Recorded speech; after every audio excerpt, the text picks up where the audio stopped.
Dalawang menor de edad ang arestado matapos umanong nakawa ng isang paaralan sa Santa Ana, Maynila.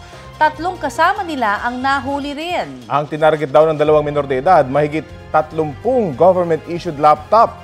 Balitang hatid ni Jomar Apresto. Sirang pinto at charge card cabinet ang bumungad sa mga guro ng isang paaralan sa Santa Ana, Maynila nang magbalik eskwela nitong Martes matapos manalasa ang habagat at mga bagyo noong nakaraang linggo. Nilooban kasi ang senior high school faculty room at natangay ang mga gadget sa loob nito. Sangkot umano ang dalawang binatilyo na edad 15 at 17. Ayon sa pulisya, natangay nila ang mahigit 30 laptop na inisyu ng DepEd na nagkakahalaga ng 1.2 million pesos. Sa maliit na butas na ito sa likod ng paaralan, sinasabing naglabas-masok ang dalawang sospek. Nahuli sa follow-up operation ang dalawang binatilyo kasama ang 3 pang lalaki. Ang 3 pang mga kasama ang umano'y nagsilbing ahente na nagbenta raw sa mga laptop sa halagang 1,000 hanggang 2,000 pesos bawat isa. 7 laptop na lang ang narecover ng mga pulis. Tinitignan ngayon ng mga otoridad ang anggulo na inside job dahil alam ng mga sospek kung anong kwarto ang papasukin nila.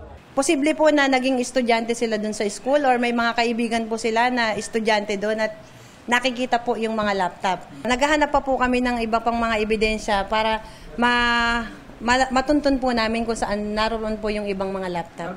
Aminado ang 3 sospek sa krimen at itinuro ang 2 menor de edad bilang mga mastermind umano. Ayun lang po yun, yung 2 minor yung pumasok dun. Ibang araw po yun, marami pong gumawa, hindi lang po kami. Iba po gumawa.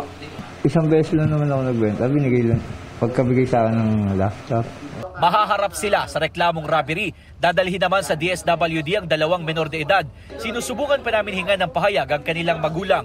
Sabi naman ng barangay, dati nang nilooban ng paaralan dahil walang gwardya na nagbabantay roon. Due to budget constraint po yata, hindi nila nagagawa. At sinabi po namin, limitado lang po kakayanan ng barangay sa pagbabantay po dyan sa eskwela na yan. In fact, nawala na po sila ng ilang gamit dyan, nawala po sila ng mga computer set at saka po aircon, saka yung mga gamit po sa eskwelahan pong ibang mga gamit pa po. Sinusubukan pa namin kunan ng pahayag ang paaralan. Nagbabala naman ng MPD sa mga napagbentahan ng mga ninakaw na laptop na maaari silang makulong dahil sa paglabag sa anti-fencing law. Jomar Apresto nagbabalita para sa GMA Integrated News.